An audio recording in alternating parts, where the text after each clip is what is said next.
Hello, everybody.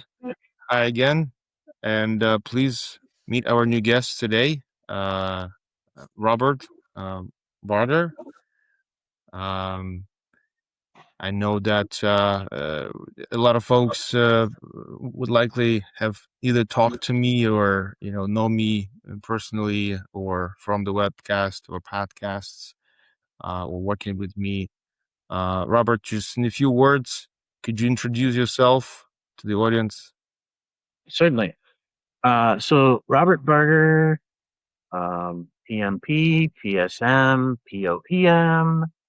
I've been in I just call it delivery industry for a little over 20 years now. Project management, solidly waterfall, into program management, into product ownership and management, transition into Agile. So I've delivered for many years, and I just call it delivery. That P and the M, what do they mean? To me, they're kind of all one big bucket. Yeah, a lot of letters after your name on LinkedIn.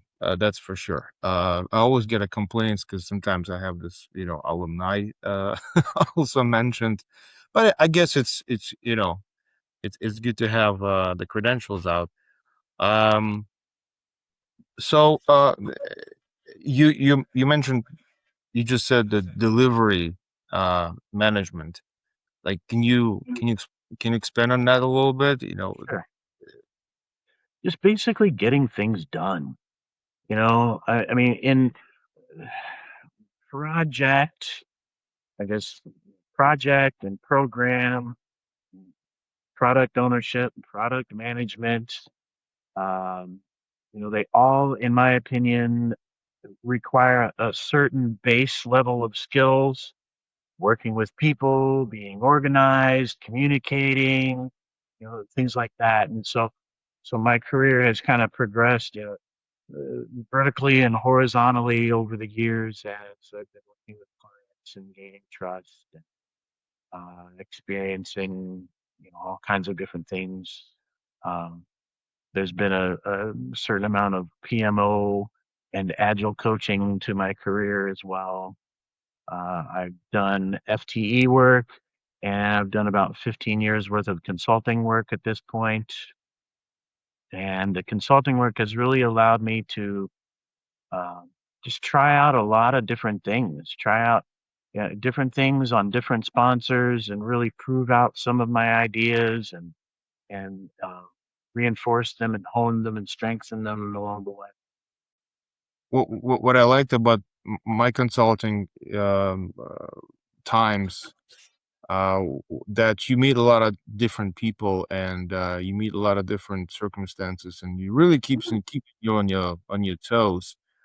I'm sure there's a lot of different stories that we all can tell during our consulting. Uh, in your consulting, and I know you were with Accenture now, right? Is it? Uh, That's fair. um, I don't know how much you want to share, or not. Obviously, don't share anything you can. But any stories uh, that that you like to tell? Sometimes there's some of the stories that are so telling. Like, and when I'm trying to convey a message to somebody, and I know have this correlating story, from my past, I always say that, look, we had this story when this happened, and this is how it turned it around. Do you have anything like you can share with us, a story where that was a certain challenge in front of you, and you were able to turn this around? Uh, I know it's like, a curveball question, and we did not rehearse this. Uh, Well, let me think. Let me think. well, well, One of my favorite stories is about Gunther. Gunther lives in Germany. I had a program I was working on. It was, multiple geography coordination. Gunther was single threaded. Gunther is one of the only instances where I had a risk that actually became an issue. In my career, I can on one hand I can count the number of times that I've had a risk actually become an issue. And Gunther was one of them. I like his story because it kind of proves out the point of projects can go red. They don't need your help. The project doesn't need your help to go red. It can go red all by itself. So here's a single threaded resource. We were working on a particular application, and the third party vendor at the time said, "Oh, you have to have Gunter. If you're connecting this thing to this thing, you have to have Gunter." And I said, "Okay, great. Who's Gunter's backup?" "Well, there is none." "Okay." So one day we're about to begin UAT testing, and there was some code that Gunther needed to put in, but Gunther decided to go on a ski trip with his friends into Switzerland. Did Gunther ask me for permission? No.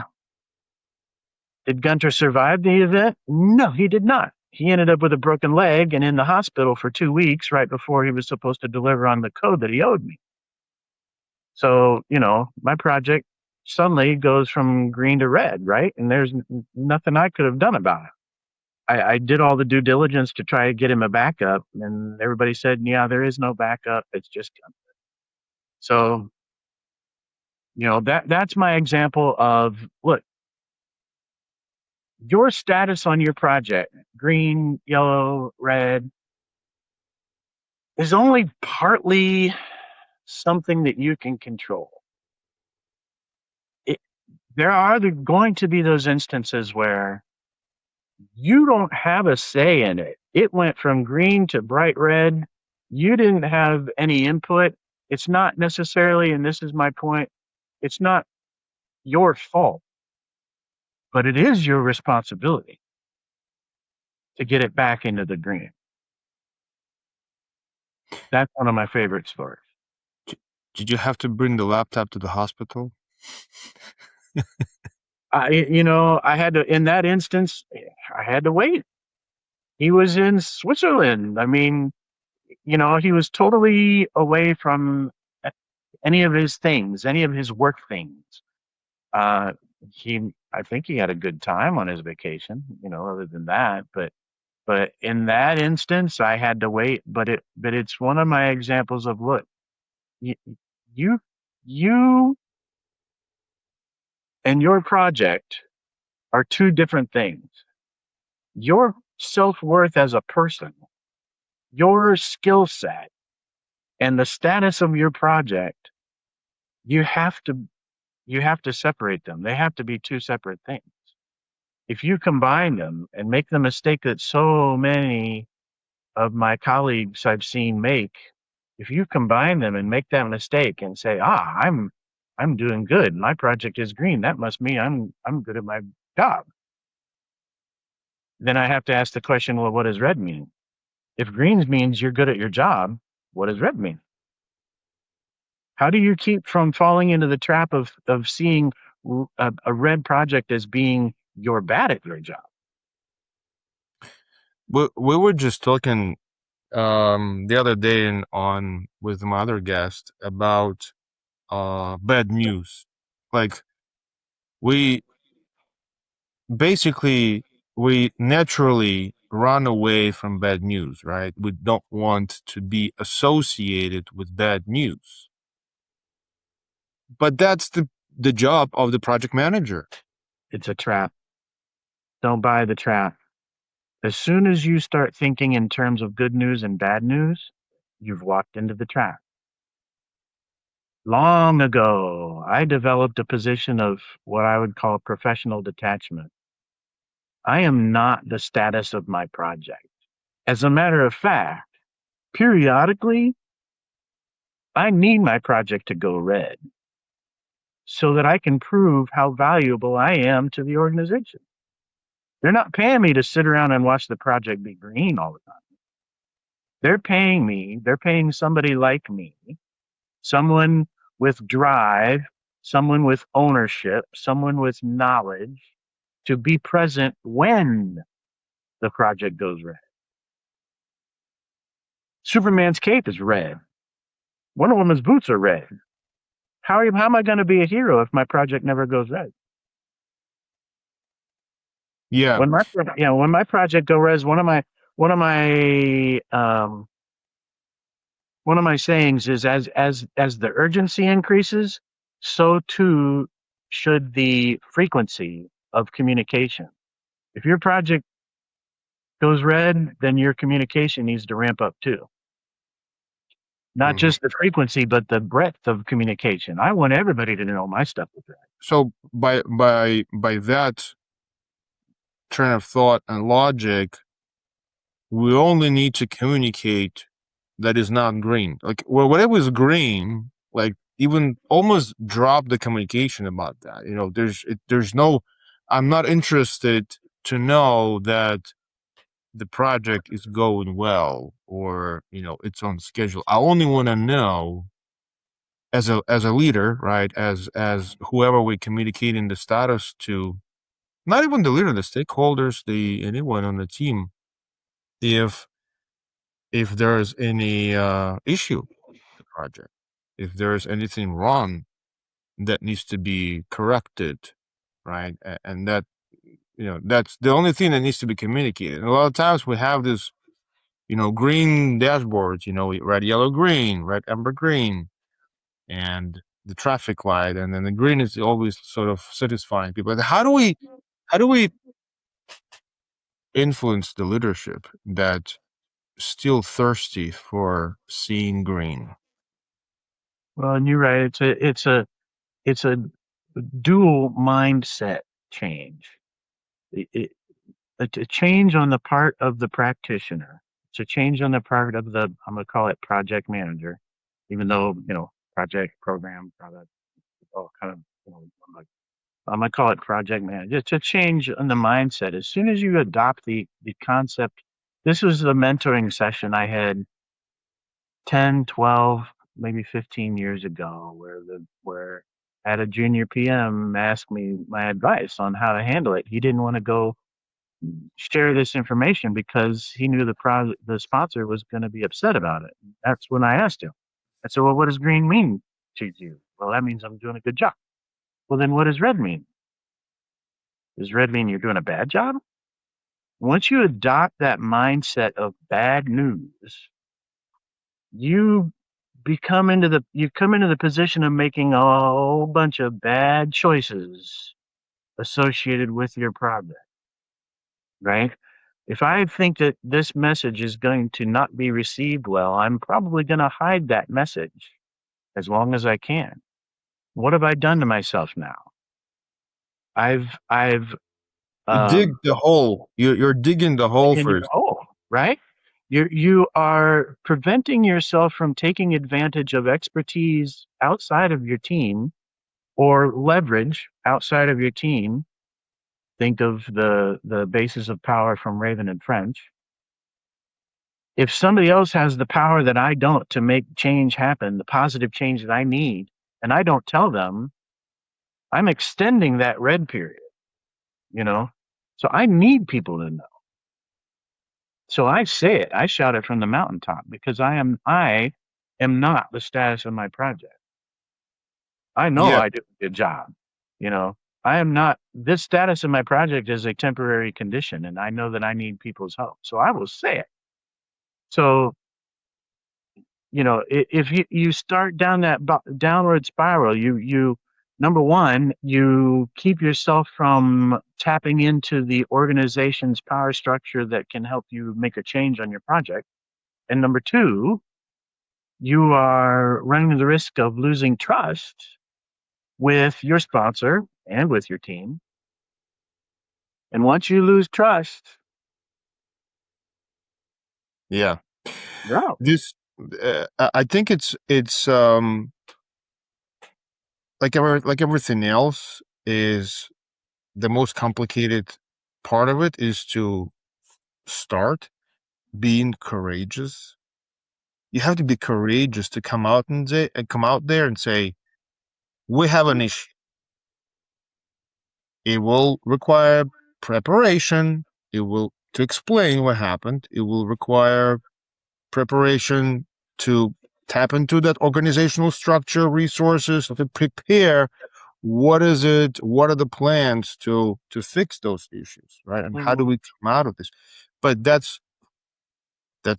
I think it's comparable to courage, right? It's almost like you cannot be the project manager or the leader who in charge of a large program not to be courageous, right? Well, And again, even though some of this is considerably collective fault, and everybody's trying to find whose fault is that. So well, it will slide to that search immediately, right? As soon as you bring this news that there's an issue, there will be conversations at the cooler. Whose fault is this? That's his fault. That's yeah, his fault. yeah, I hate that. That's the worst thing that the organization can possibly do But is it to happens. is to start with figuring out who's to blame. So you mentioned culture. Culture is one of the five values of extreme programming, XP, if you're familiar with it. It's Hmm. number 4. And I tell my teams that are using XP, I say, okay, courage. Courage is going to be one of our values, but please, if you need courage to come to me and tell me that something is broken, particularly you know that it's broken because you broke it. If that requires an act of courage on your part, then I have failed you. I have failed to show you that your opinion matters, that this is a safe place, that I have your back. I'm not going to throw you under the bus. I just need to know if you're the one that broke it, then I will give you a big hug. Thank you for coming forward.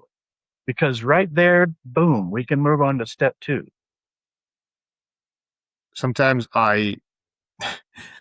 in or, in order to open that courage box into turn that switch, the courage switch on everybody. I sometimes ask them, do break things, do things that may go wrong, almost intentionally, to try to open that courage. Obviously that no one is gonna do things just because I said, go break things, but that sort of cultural encouragement, or, understand, mindset of it's okay things to go wrong. Uh, and then make sure the team sees you referring to the issue in the third person instead of in the second person. We found that something is broken. We are fixing it. Not, well, Alex broke it, you know, because then, oops, I just outed Alex. No, when I go to report things, I use either we or I. Yeah, I will never say a name, and I will make sure that they hear me and see me, never pointing out the individual team member that actually, you know, made the mistake. I will either take the blame or we will take the blame. I will never point, and so you got to make sure that they see you do that, and that's how you increase that courage level within the team. Do you think that the whole concept of blame should be like um I hate it. trained, in a way that it, almost like no, from the philosophy of no negativity, right? We want to reinforce how do we solve issues, how do we get to solutions, what do we do in order to get to the finish line on time and budget and yada yada, and less, put away things like negative, like who to blame, or things like that. I mean, I've I seen like to even push all other things away, and to kind of even make the posters about no negativity. Mhm. Even there's maybe some I've of developed a tried and true process for issue resolution. It's a two-step process. Fix it. Just fix it. I'm not worried about, here we are solidly into 2026, well entrenched into the 21st century with all the technological advancements that are around us. And yet the device has yet to be invented or created that could possibly measure how little I care about who is to blame for what. My Yeah. job as the leader is to get that train back on the track. Yeah. Let's get that thing back on the track. Let's fix it together. Then let's go back and find out what actually broke and what kind of processes we need to put in place to keep that from happening again. You know, but dysfunctional organizations, they will always start with the root cause, who's to blame. And then everybody's building up walls. Everybody's spending their energy and their time trying to prove why it wasn't me. And then now we have all of our walls built up. We're supposed to fix it together. Now I gotta tear those walls all back down first so that we can get back to working together. You know? So Yeah. I go for the two-step issue resolution process every time. I say, okay, what do we need to get the train back on the track? Let's start with that. Okay, great. Now that the train is back on the track, let's talk about the issue. What happened? Rob, um, are you a musician person? Like, you musical person by any chance? As a matter of fact, Something I suggests that you've been a musical teacher. Is that my my undergrad part degree is in music education. Yeah, music education? You you play an instrument? I play a few of them, but my concentration was in choral music. Oh, So you know, no, and no, and no. and pulling in the right people at the right time. You've got one chance to get it right in front of your audience, and then you move on to the next thing. Hmm. Yeah, my college training was in listening to the various groups, organizing their output, practicing, and then standing up in front of a crowd and doing it right the very first time. And then everybody get off the stage. Let's go do something else. So there was um there was this symphony orchestra that was doing a different organizational collective work.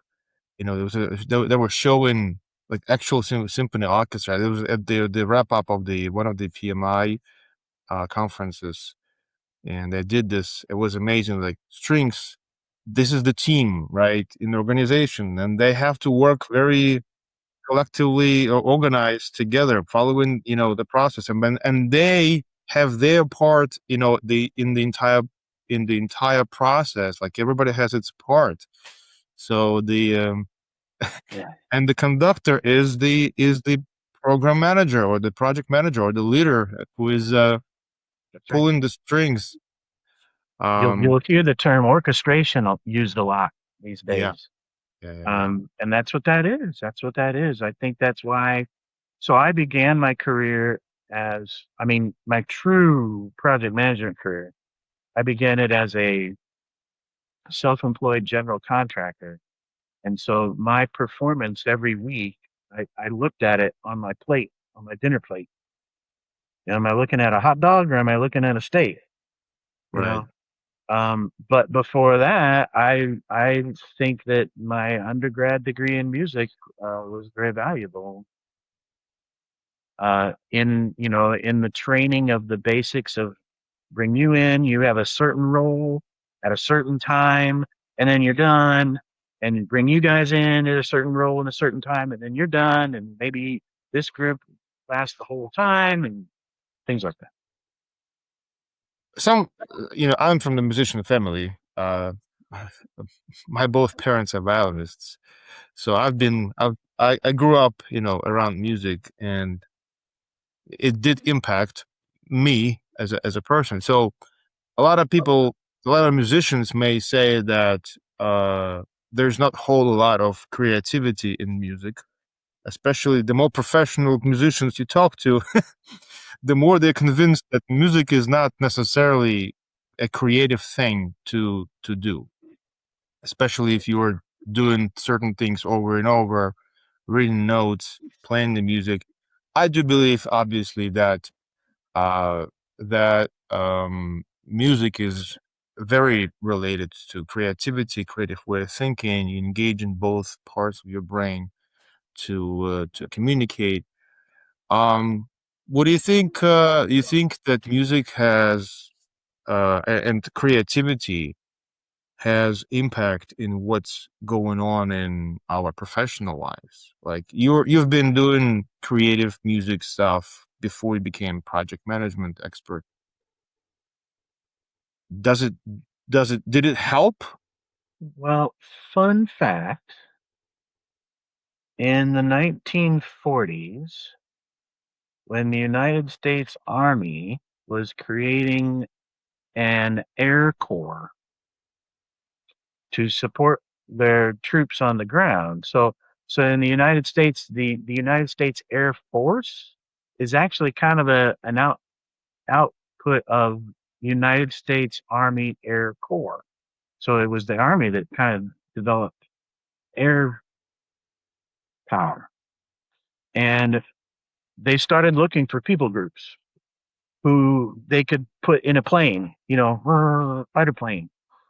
Um, one of the people groups that they went after were musicians because musicians were very good at moving their hands and their feet at the same time as needed. Musicians were very good at thinking ahead, very practiced at thinking ahead. Where am I going? What am I supposed to be doing?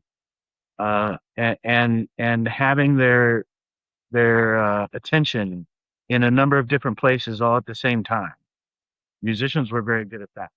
And so that was one of the professional groups that the Army Air Corps brought in uh, were musicians because they're just good at handling stress, performing right at the moment, thinking ahead, moving their hands and their feet at the same time, all those kinds of things.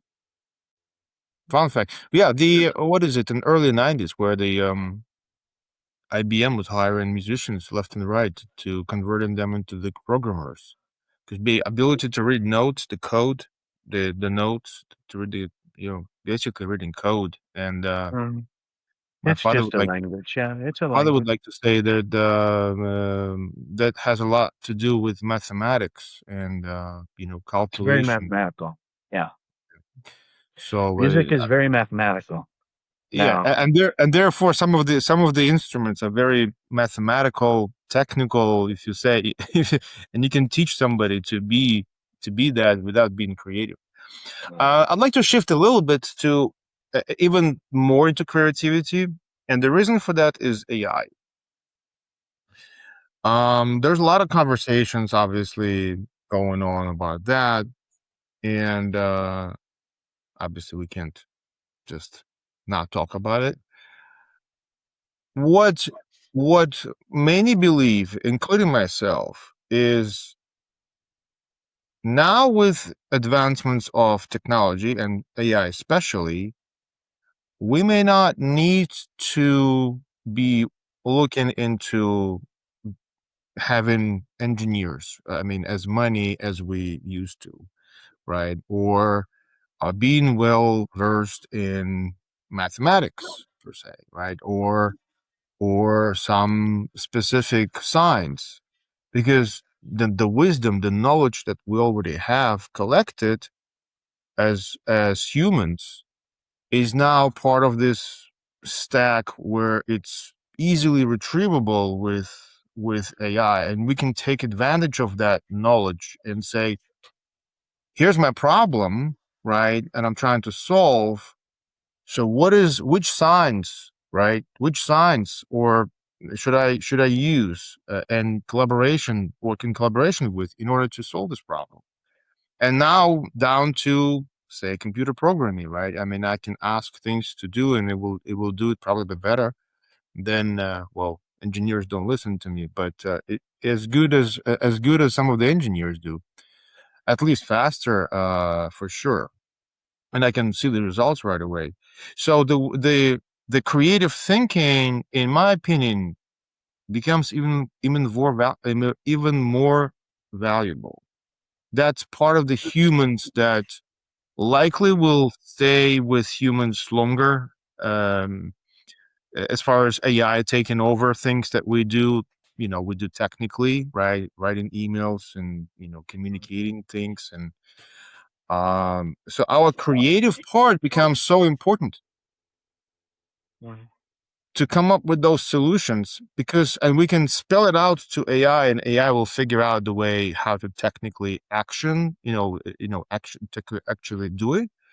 What do you think about this creative part of us? Uh, will it help with Yeah. AI down the road? And I would probably add to that strategic. I think if you can say creative is something similar to strategic, um, it's the idea of what should be done. Uh, you know, what should be done. I think that's still on us. Um, Making decisions, pulling in the data, evaluating the data, analyzing it, understanding it, I should say, not analyzing it, understanding the data, and what does it mean. Um, these things are still on us. Analysis, summary, production, these things are definitely on AI. And I think to the point that you mentioned, what kind of roles is AI going to take on? Um, I have personally, so my background is in music. I am certainly an ITPM. Uh, am I the chief architect in a room full of architects? No, I am not. Am I the chief developer in a room full of developers? No, I am not.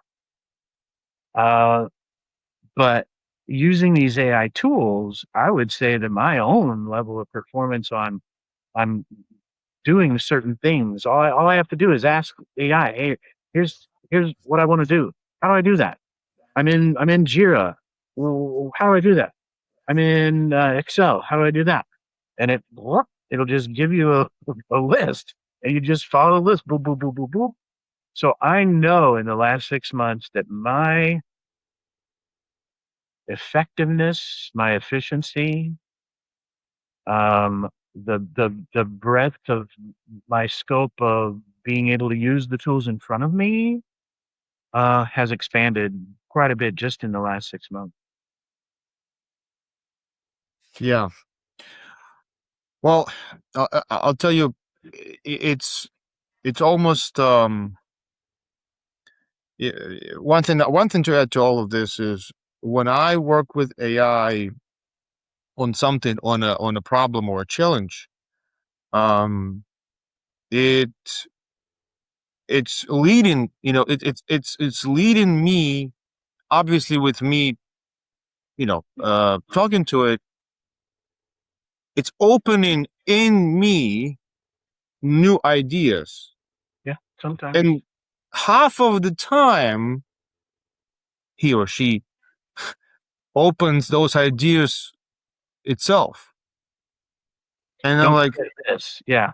There holy. there are times when it says, oh, and there's also that. And I'm like, oh, didn't think about that. Well, not the, and that's you almost go like, oh, this is a great idea. This is a great Yeah. idea. And So then the networker inside me wants to say, wow, Claude, that was a really great idea. Thank you. And then I'm like, what are you doing? You're yeah, thanking and, the and you hope chair. that when it takes over the world, you That's will my remember part. Yeah. that you've I'm been trying to be nice. polite. I'm trying to be polite to my new boss.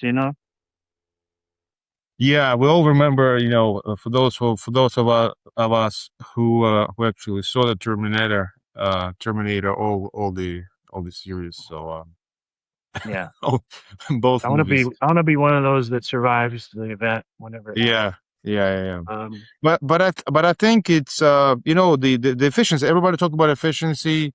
Efficiency is tremendously up with AI, no questions about it.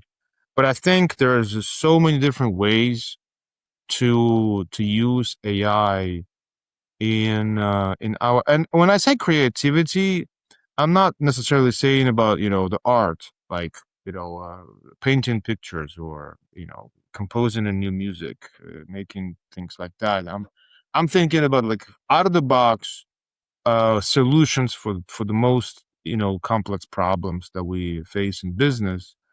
And a lot of folks are still not trusting that that AI to come up with those solutions, but I see more and more of that happening. And in project management, um, uh, I do see a lot of that, going on. As far as, for example, you mentioned that the amount of issues that we communicate, the amount of rad that comes up on the project needs to increase the communication, right?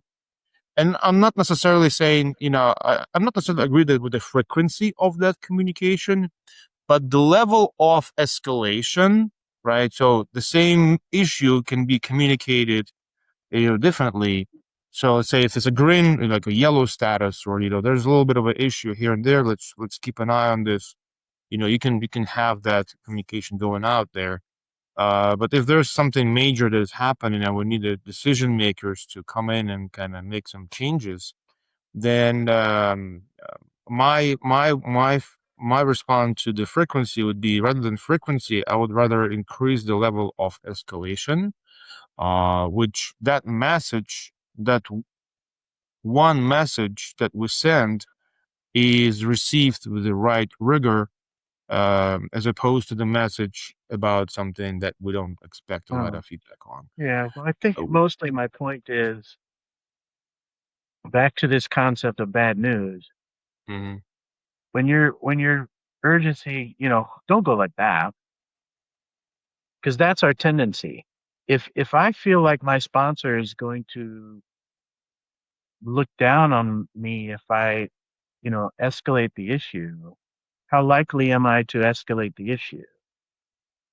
So don't don't stop telling people what's going on when your when your project goes from green into yellow into red. Don't stop. You need to ramp it up, in my opinion.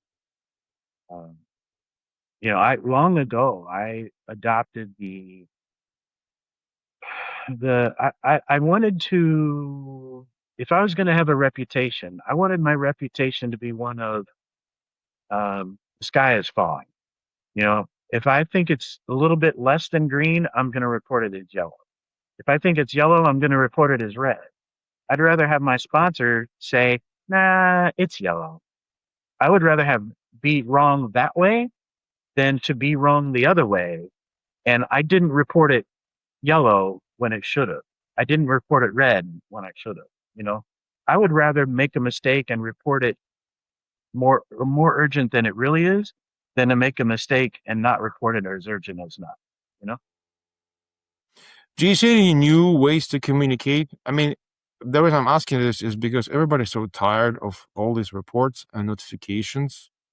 As far as number of communications we get during the day is ridiculous. I mean, we have hundreds of emails, alerts, Well, notes, all the systems. Anyone, normal person, will go crazy if you yeah, just pay attention to all of that. and Obviously, we're naturally reading the headlines, right? We're reading diagonally some of these emails. If we know that this is not read, that why would I read it at all? And I'm just not reading this. So, yeah. what do you believe is the future of communication in project management? Well, and I hate to say it, but this might take us back to the value of all being back in the same office. Because being able to, I Agree. know, because being able to just walk by that person's office, knock, knock, knock. You got a second? I just sent you an email. It's, Come we've on, gone red. Here's what's going on.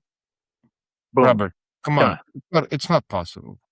It's not Well, possible. not 100% possible, Okay. but, but I tell you, as a consultant in my client's org, stationed at my client, I was able to walk by and just say, "Hey, how's it going?" and then keep going.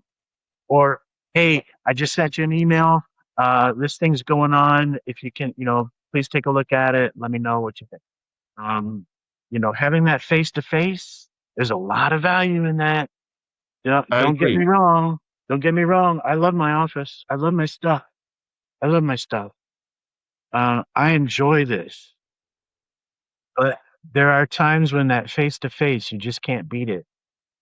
If it's not face to face, then pick up the phone, and call that person and say, "Hey, I just sent you this email. Here's what's going on." Because that's one of the things that AI just can't do is replace our interpersonal. And in what we do, the interpersonal is really, really important. Yeah. As you can see, I'm borrowing my wife's office with some flowers over here. She likes flowers. I'm not judging. I'm not judging. No, it's okay.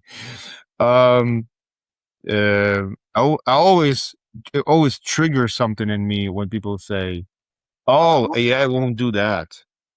I almost like just wait. Interpersonal, I don't know. Look, how many Well, times how many times have you seen those, you know, floor you come out you come up on site, you're at the floor, you see the everybody sitting down, looking at the computers and not communicating and texting each other as opposed to saying hi. that's the beauty of the co-located product team. The co-located product team, where you've got product owner, scrum master, you got your BA, your QA, your dev, all right there in the same room. Yeah, that's gold. Powerful, powerful. Oh yeah, that's gold.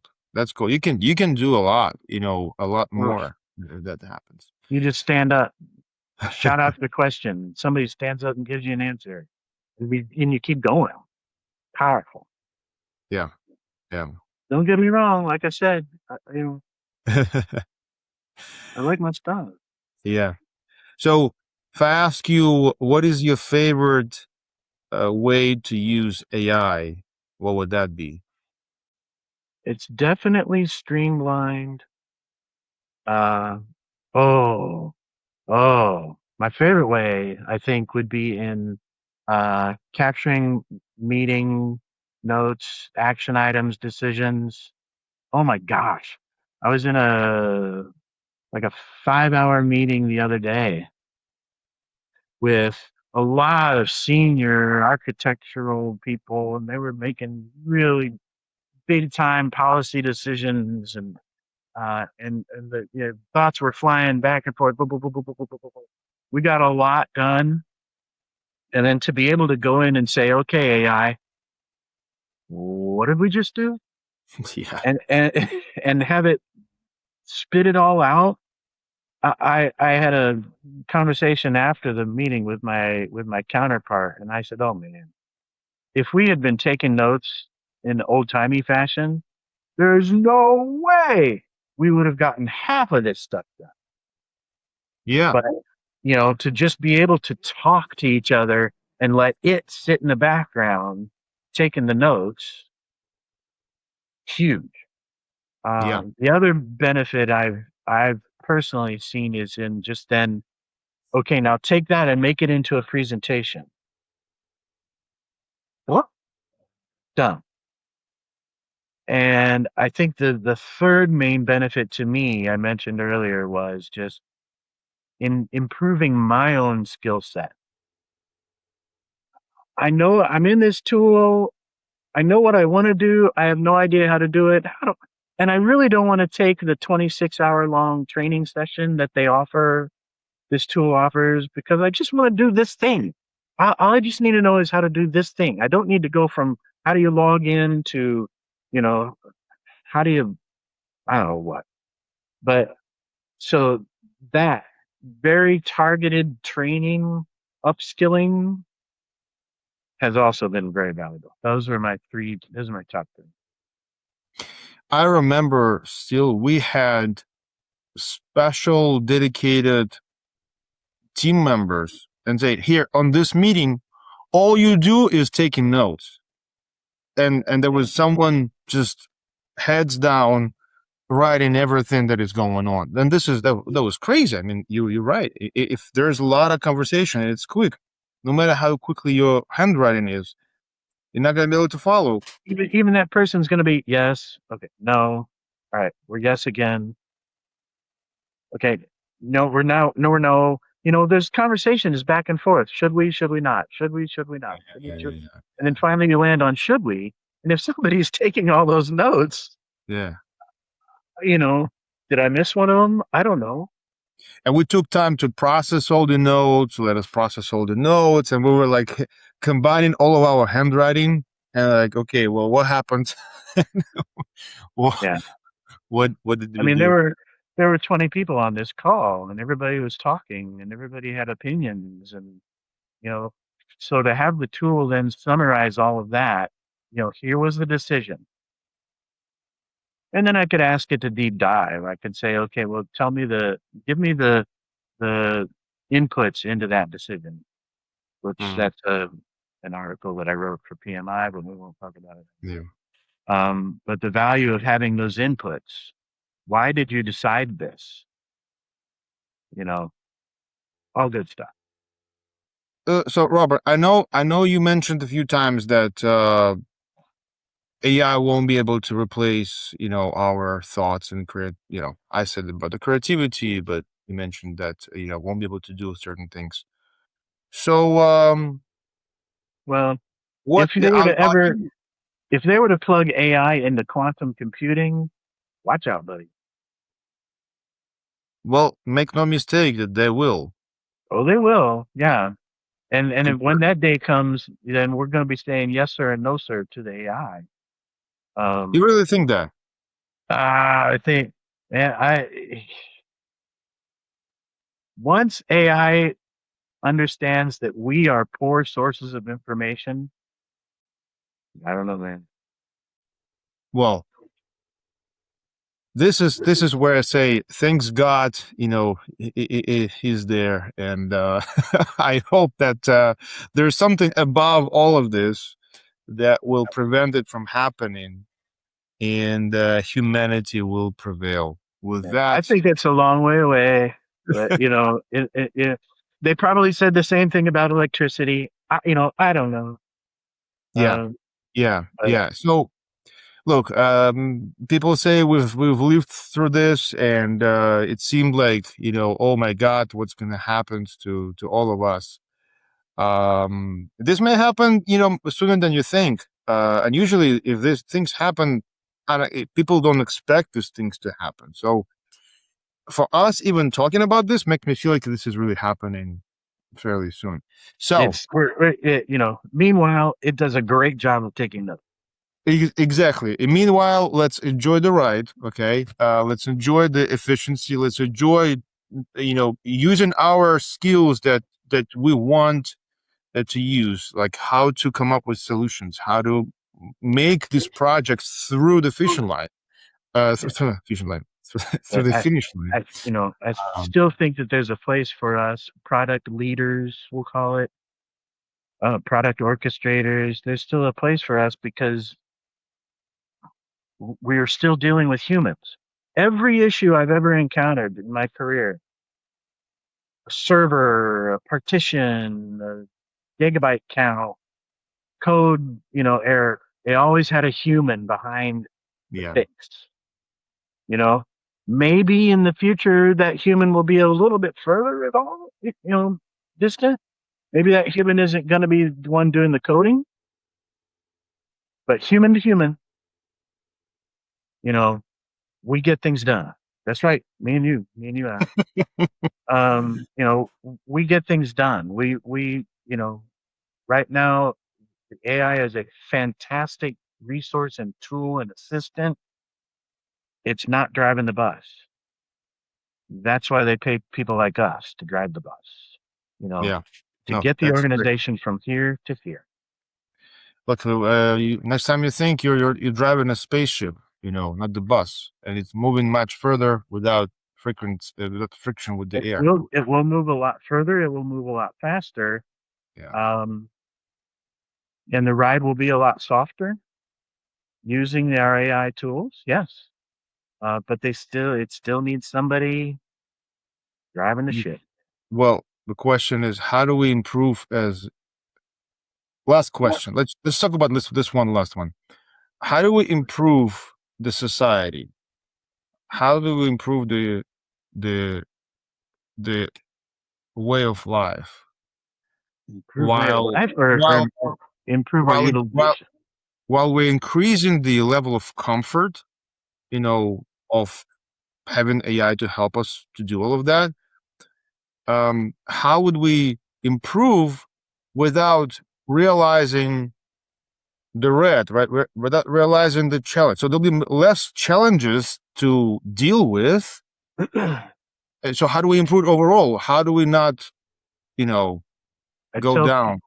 I tell people now, I don't want to anthropomorphize the AI, but it's like a tool that wants you to be successful.